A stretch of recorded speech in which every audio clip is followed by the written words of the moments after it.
'Cause when it hurts so good, you know you're doing what you should. Hello, friends, and welcome to episode 3 of Hurt So Good. Thank you for being here and listening. Listening. Let's talk about listening. Listening is defined as the act of hearing attentively. It's a noun or a verb.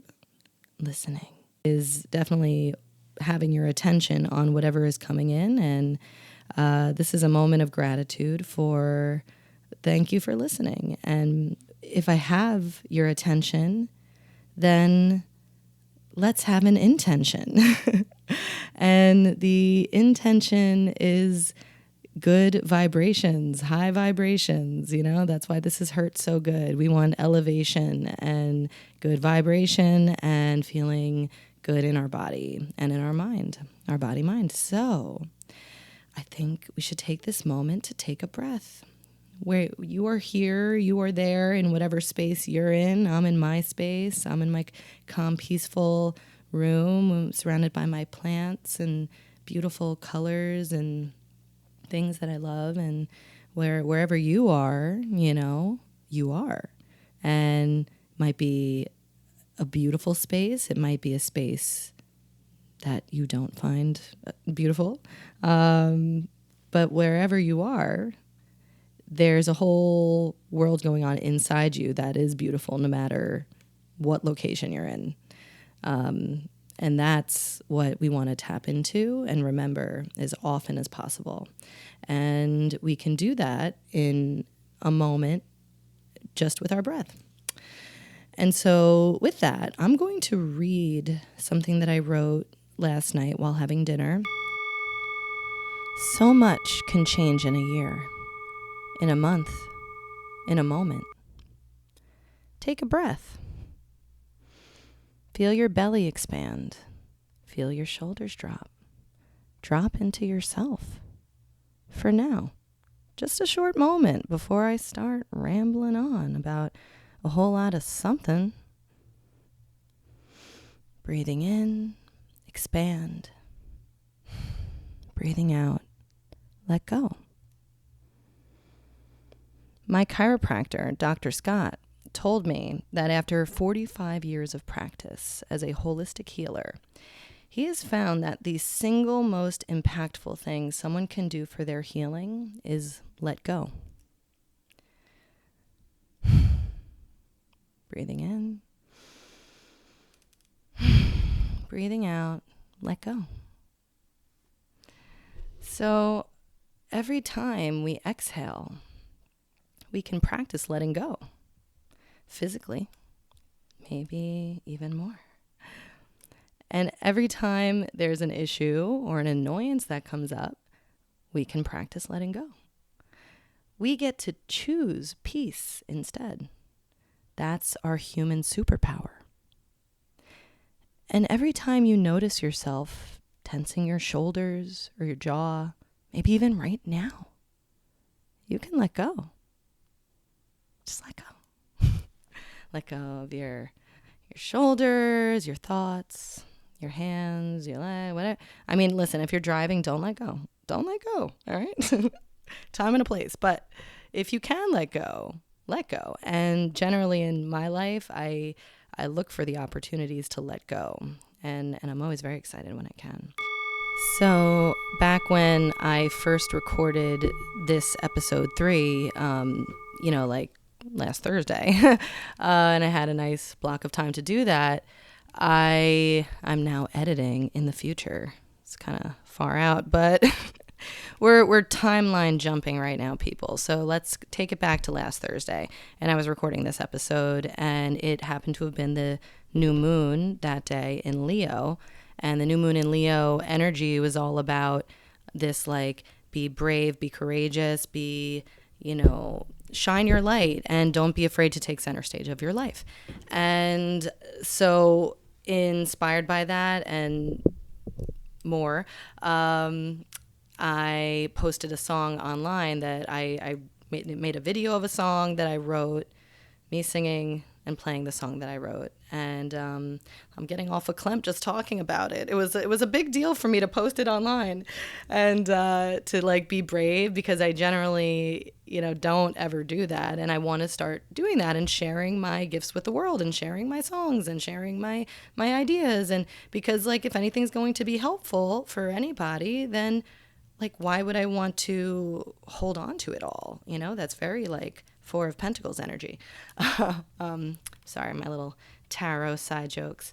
But yeah, I think we shouldn't feel miserly. I think that's the entity, the archetype, the miser, that you're just like holding on to your resources and your goods. And this is all about like giving out the goods. If there's goodness, like have some goods, especially if it's ideas. Ideas are free, and like, whoa, that's like brain food. That's like so good, and it just passes so easily.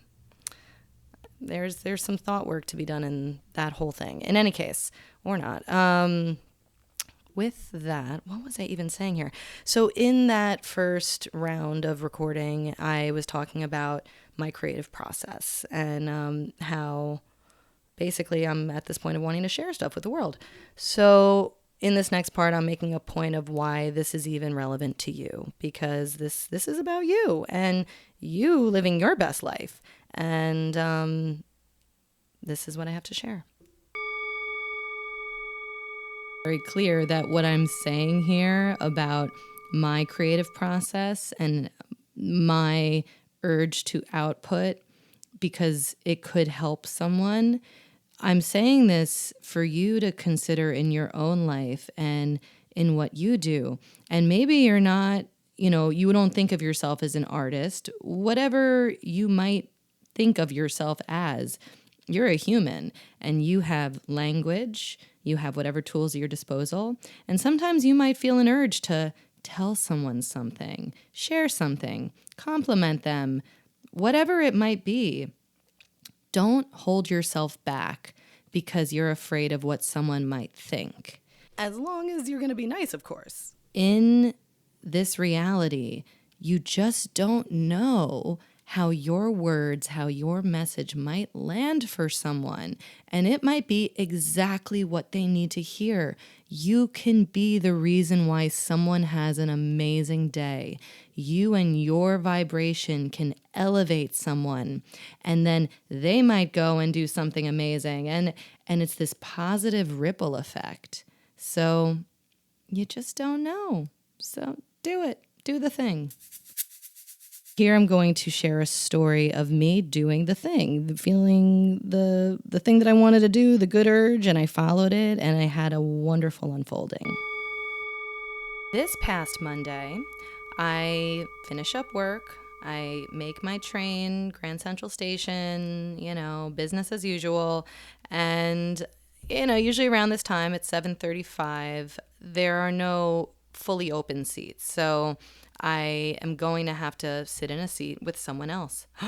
But the Metro North, they're nice trains, and usually there are 3-seaters. And so on this train car I was in, I'm looking, and for whatever reason, what guides a person to sit where they sit, what guided me to sit there, I don't know. Just the guy that was sitting in the 3-seater, I'm just like, I don't want to sit next to him. And I see behind him there was this nice looking young girl, and I'm like, I'll sit next to her. So I sit down next to her, and she immediately looks up at me with a smile and says, "Hi." And I was taken aback. I was a little bit shocked. And I think if you're listening and you are in the New York area, you'll understand exactly what I mean, because this is just something people don't do. And as I did learn, she's not from around here, but either way, she was a bright, light energy and very sweet. And so I smiled back at her and I sat down, and I'm like, oh, that was nice. She's good vibes. And then as we're sitting there, trains starting to move, I noticed that she's humming to herself. And I'm like, what is this? Who is this creature? She's so sweet. I love her energy. And I just felt this urge in me, talk to her. And I thought, okay, but like, how do I break the ice? How do I not be weird about it? So I go digging in my bag and I find gum and I offer her gum and she gladly accepted it. And we started with this beautiful conversation that unfolded. We talked the entire train ride. I learned about what she was doing there. She's from China. She's a student studying biology and pharmaceuticals. And like, we covered a lot, but we went from like surface level of what our life situation was to very deep very quickly, as you could imagine happens with me often.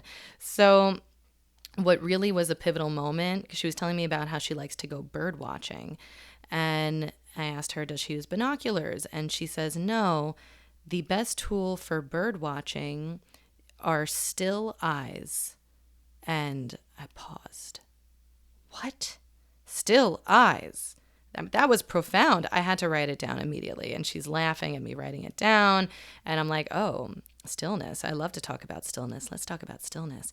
And then we start talking about the mind and meditation and energy and all of this really good stuff. And, we wrapped up.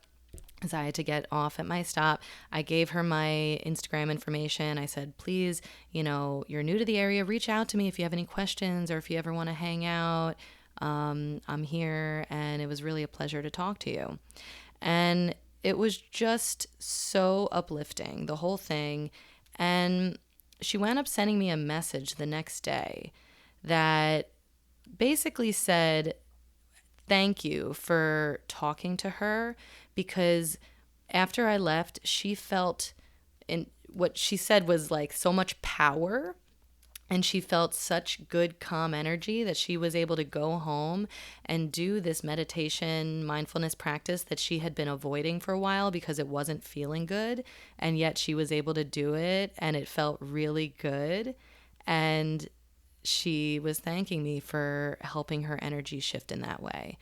And I was like, whoa, whoa, whoa, whoa. Like, just like that, just in a conversation, changed the course of someone's day, maybe her week, maybe her year, maybe her life. I can't know, but all I can do is listen to the good urges. Timeline jump. So we're back in last Thursday when I was originally recording this episode. Now I have a story to share about how the real life magic unfolded in my day that day, last Thursday. New moon, Leo. Here's the magical part. Because it is the new moon in Leo today. So as often will be the case when there is a new moon or a full moon, I have this Moonology Oracle card deck. And I like to open myself up to the universe. Like, hey, universe, you got a message for me? You wanna share something? Is there something I have to know? So I shuffle my cards, and I'm really just shuffle, and a card will fly out of the deck. There are 44 cards in this deck of all different kinds of moons and zodiac signs. And you want to know the card that came out? New moon in Leo. Yeah, that's right. And the message was perfect and exactly what I wanted to hear. It was affirmation from the universe. Yes, share your song, because I was thinking about sharing it. And universe was saying, do that, because you need to do that for everybody's sake. For the love of God, just share. Okay. So this is how we do it. Okay? We have to look for clues, and if we're confused, maybe we need to sit in quietude. Maybe we need to shuffle a deck of cards. Maybe we need to pop open our Instagram and see what's the first thing on our feed that comes up. Maybe that was a message for us. Maybe we need to go take a walk outside. Maybe we need to drink some water. Like, we got to do something. Don't just stew in your stew. Ew. Okay. I think we needed a little interrupter there. Let's come back to the present moment. I was getting a little lost in my sauce. But we're talking about the new moon energy, which beyond the Leo aspects of it, all new moons carry this energy of clean slate. We're going to wipe everything away that has been leading up to now and come to our lives as a fresh blank canvas we press the reset button. Okay, and what does pressing the reset button look like for you? I don't know. Everyone's different. But, it could be helpful to write down, maybe do a little brain dump and just write down all the things that have been swirling in your mind. Just write it all down. It's not a to-do list. Just get it out of your mind. And then maybe after you do that, maybe you want to set your phone timer for 10 minutes and sit and breathe for 10 minutes and just be. Maybe just want to drink some water.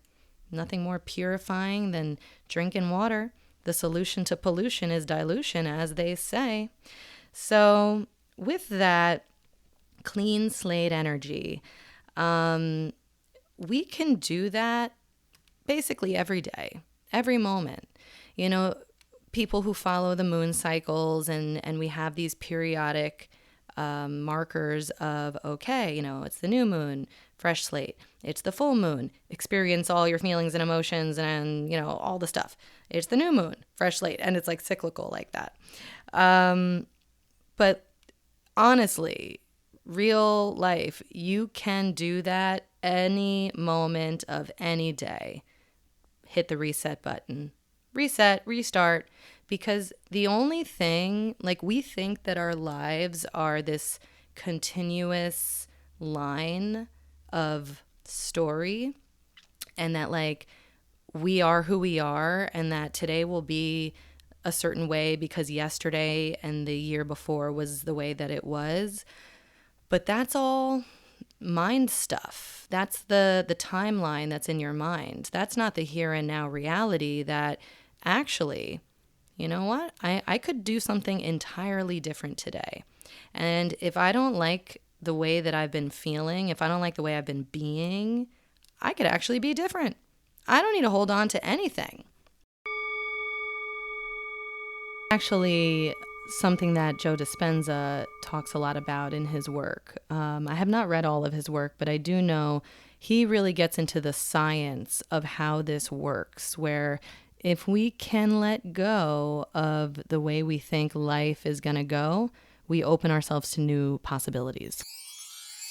If you're interested in better understanding all of this kind of mind-body information and the science behind it, highly recommend Dr. Joe Dispenza's work. He has written Becoming Supernatural, Breaking the Habit of Being Yourself, and You Are the Placebo. And he actually has an incredible story. Why should you even care about what Dr. Joe has to say? Listen to this.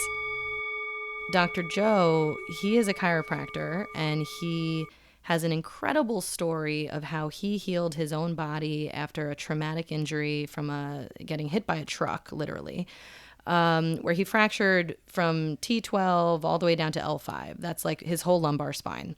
And he was told he would never be able to walk again. And then he had to get surgery. And he refused. And he basically was like, listen, I've committed my life to the fact that the human body is self-healing. And so if I can do this, if I can heal myself, I will commit the rest of my life to studying how this works. And that's exactly what he did. What exactly did he do? Well, he laid in bed.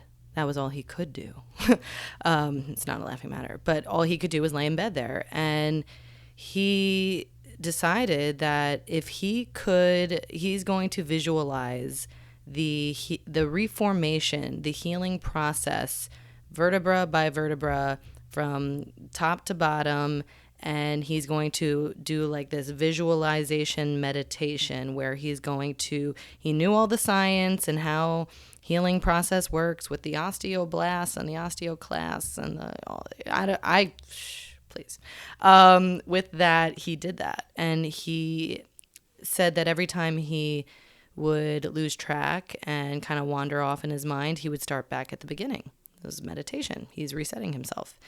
And so he did this from top to bottom, and it took him about 3 hours to do this whole process. And he did that twice a day, I believe he said. I saw him give this whole talk in person. It was amazing. And then, he was doing this for, 4 or 5 weeks. And then all of a sudden, this 3-hour process became a 45-minute process. His brain, like he just got this neural loop set up. He got in the groove and he's like, all right, I'm doing it. And his brain got really good at it. And after, again, all these facts you can check, but I think it was after like 12 weeks or something, he was walking out of the hospital. He healed himself, and it is amazing. It's miraculous, and it's inspiring, and it shows humankind what's possible. And his life's work became studying that mind-body connection and how healing works. And thank goodness for his works and all of his work in the world. And these are gifts for us to use as tools in our journey. Reset button. Okay. This brings me to the topic that I did want to talk about today, which is the practice of catching ourselves. Because without a doubt, we will fall back into old habits, old patterns. That's why they call them patterns and habits, because it's repetitive, cyclical, and really in our brains, in our neurology, it's a neural groove. It's a circuitry of neurons connected to one another that is like a groove in the brain. And like the deeper the groove, the easier it is to run that circuitry.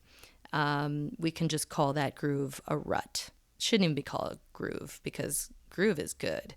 We like groove. But it's a rut. And we don't want to get in there. We want fresh, and we want to like get in a good groove. So as far as mind and body, let's first talk about mind.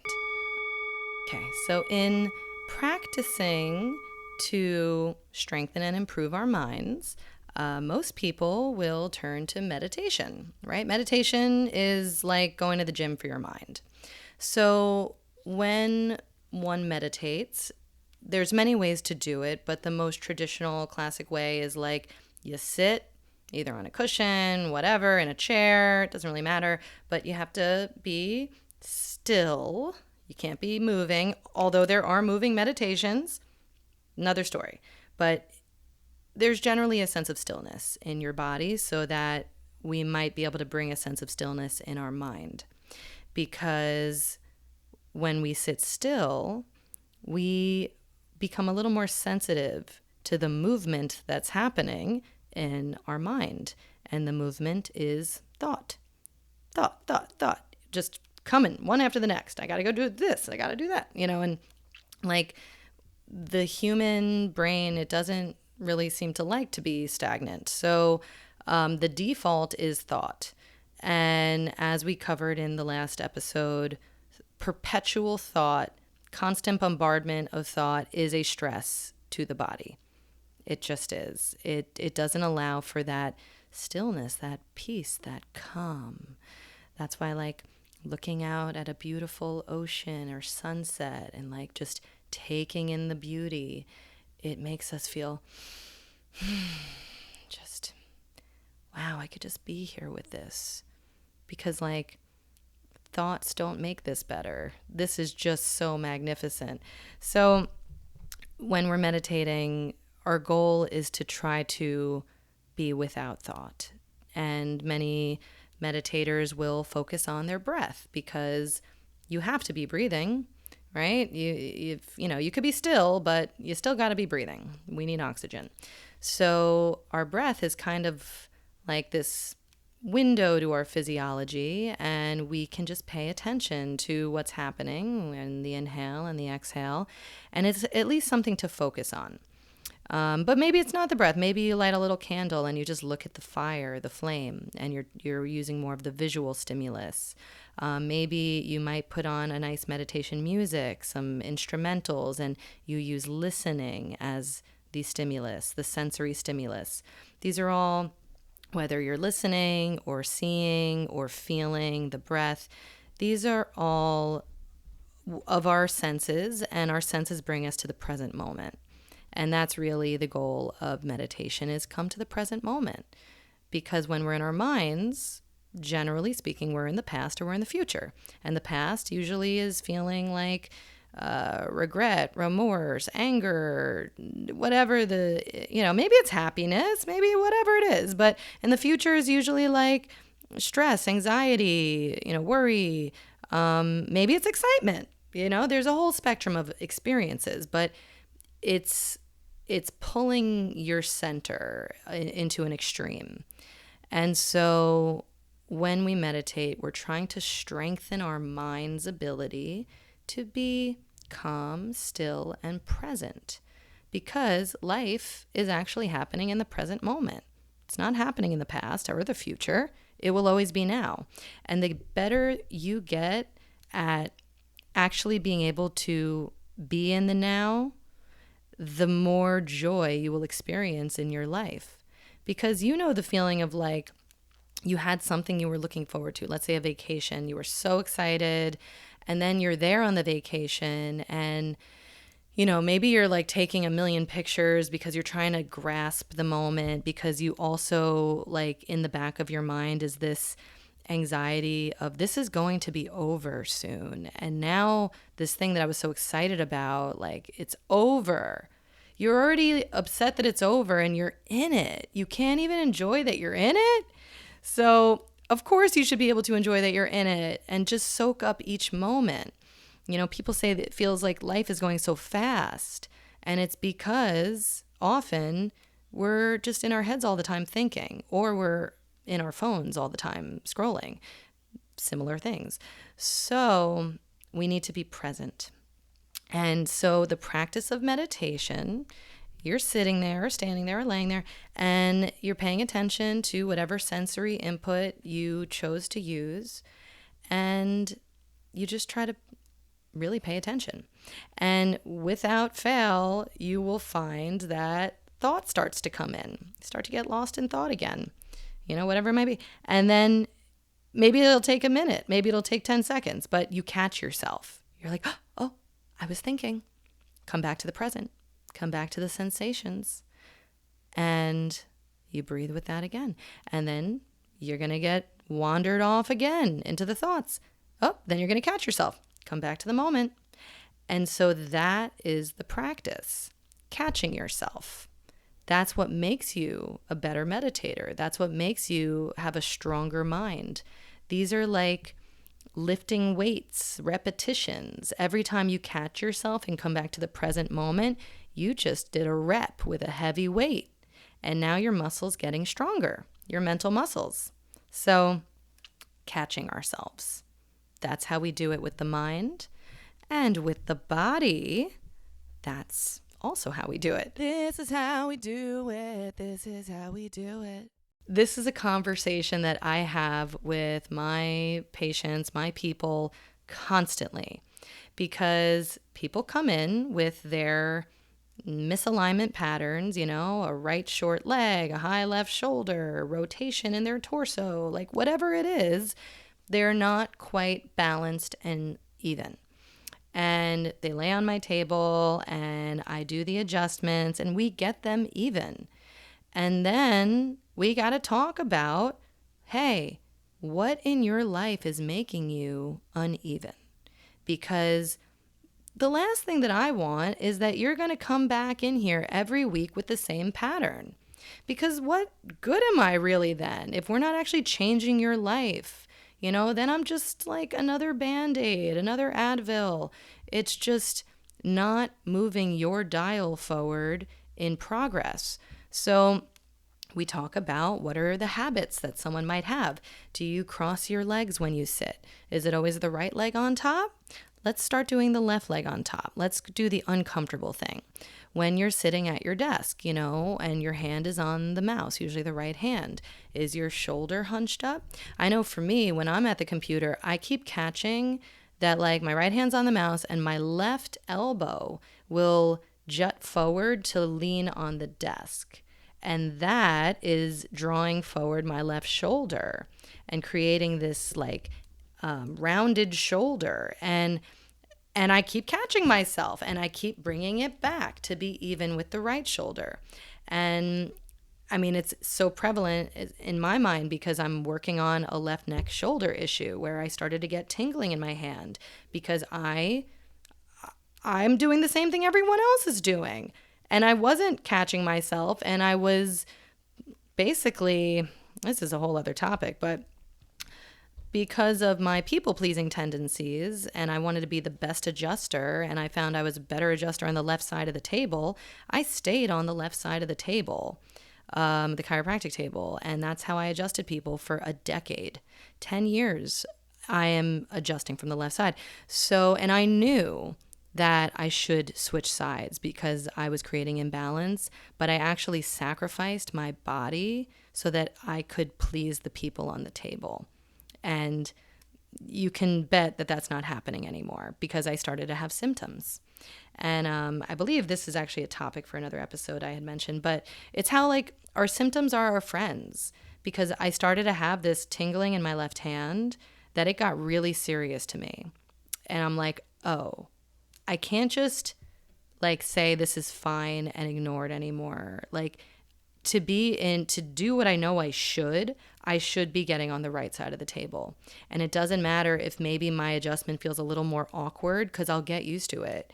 And maybe they won't always release for people, but I'm not going to hurt myself in the interest of like helping someone else. Like that doesn't make any sense. What good am I if I'm injured? So now I keep catching myself. When I hold my phone, I'm usually holding it with the left hand and my left shoulder's jutting forward. So I'm like, oh, get that left shoulder back. And with that, bring that screen up to eye level. Don't have your head flexed forward, giving yourself tech neck. Tech neck, you shouldn't bend so much that way. So we have to keep catching ourselves. When you're driving, are you leaning to one side? Do you put your left foot up on the ledge? All right, making a hip flexor imbalance. When you're sleeping, are you in a really weird position?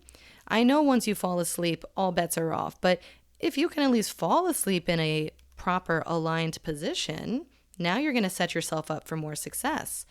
So nobody needs to be perfect. Nobody is going to be perfect, but we can at least get stronger. And we get stronger in the right ways by catching ourselves. And we keep hitting the reset button to come back to our alignment. And this takes mind-body connection. Your mind, your attention, your consciousness has to be good at dropping into your body and feeling where your body parts are in space.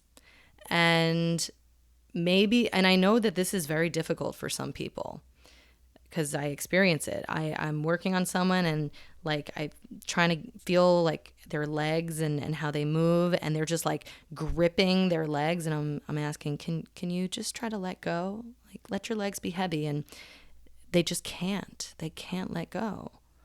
And so for these people that really have trouble just getting in the body, I give them an exercise where I say, when you're laying in bed at night, you can do this whenever, but usually, you could be laying down, you could be sitting down, and we're going to use contrast to amplify the feeling. So starting at the feet, you want to squeeze your feet, clench your toes, clench your feet, squeeze, squeeze, squeeze, and then let go. And you're going to do that with your legs. Squeeze your legs, let go. Your butt, your glutes, squeeze, squeeze, squeeze, let go. Your shoulders, squeeze, squeeze, squeeze, let go. And we do this throughout the whole body. And with this contrast of squeeze, contract, clench, now we can feel more distinctly what it is to let go. And letting go feels great. Letting go is what we need to do for ease. More ease, please. That's what your body says. That's what your soul wants. So that's what we're here for, ease. And with that, this was an easy one because I think we're done here. I think this was all I wanted to say for this episode. What I do want to add now at the end is, if you are listening and if you have any questions or comments, anything that you might want to express to me directly, you can email me at connect@drmaxgotyourback.com. That's right, you heard it, at drmaxgotyourback.com. Now, is there a .com? Well, I bought it. Is the website up? Not yet, but work in progress. And I'm just, I'm going with the flow. It'll happen when it's meant to happen. And for now, I'm just meant to chit chat with y'all.